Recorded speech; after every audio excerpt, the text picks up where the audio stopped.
So, guys, when you think about closing the distance, let's say Aaron has his guard up here, and I go like opposite directions. I figure out a way to break down his frame here, and I close the distance. He naturally wants to create space on me, so when he does that, I need to figure out a way to reestablish that clinch. So the reason why we want to do that is because he's creating space so that, one, he can reestablish his balance so that his hands are not tied up, and two, he's probably going to try to strike right off the bat, right? So if I do not establish my clinch, I kind of wasted that opportunity, or I wasted that attempt. So in jiu-jitsu, we always think about like bridging as kind of like having let's say five bullets in the chamber. You bridge once, that's 4 now. You bridge again, that's 3. You don't have unlimited bridges. It takes so much energy. In a confrontation, you have that one. Hopefully, that first time you enter the space will be the last time, so that the confrontation will end once you initiate the contact, right? So if, for example, we get to here and I grab and I clinch in and he creates space and I don't do anything, he might strike me back, but also we're resetting the exchange, right? Exactly what you don't want to have happen, right? You want the exchange to constantly go in your favor. You don't want to be having a new exchange happen every single time, right? You kind of want it to be like, we always use the analogies of water and like rivers and stuff like that. You want it to keep flowing as much as possible, right? So I don't want to create stop gaps like in between my techniques. So if I'm here and I get to this clinch and he starts pushing away from me, then I'm not going to keep on trying to maintain something I can no longer maintain, right? I'm going to dump that, look for something else, and then get to another place where I can get an anchor, where I can drive and strike.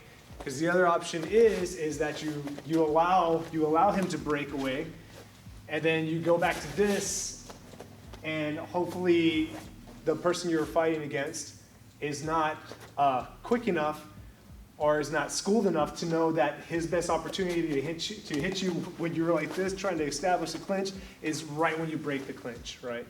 Because your hands are super occupied, right? And as learning both a striking and a grappling art, karate, you want to be able to do both at the same time. So don't get overly fixated on maintaining a grip where a grip cannot be maintained. Utilize your strikes when you have to, and you can utilize that as the way to connect your techniques, right? Striking to connect your techniques, grappling to connect your techniques, right? Because the end goal is to best your opponent. So it doesn't matter if you do that with an arm drag or a takedown or a strike, right? As long as it happens.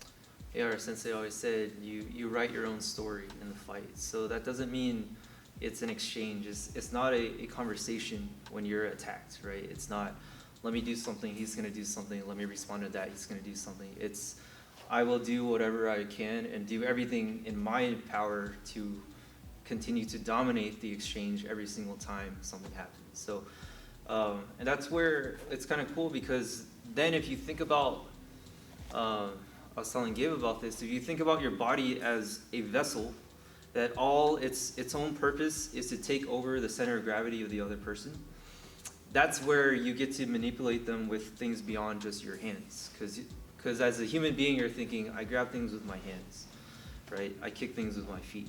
But if you think I am an image that just takes over this image however I can, and if my sole purpose as this image is to just break down his posture, then my whole body as one unit is going to try to do that, is try to accomplish that goal, right? So, for example, if I were just thinking about my hands pulling down his posture, he gives me some resistance, and I'm here, crap, he's holding onto that, I go to here, well, I lost 2 opportunities there, I can't really do anything, let me try again with this one, and it's not really working, right? So, but if I think my whole body's going to figure out a way to break down that body's posture, and we get to here, maybe my hand's occupied, that's fine, I'm going to use my head to break down the posture, my leg's going to break down his posture, my shoulder breaks down his posture, my elbow breaks down his posture.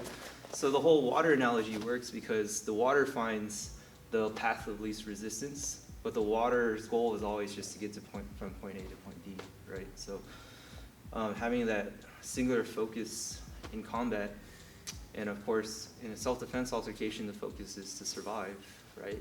get out of there, whatever that means to you. That kind of gives you, that kind of turns your body into a tool to accomplish that task. Right? Anything else? I don't think that says it all. Cool.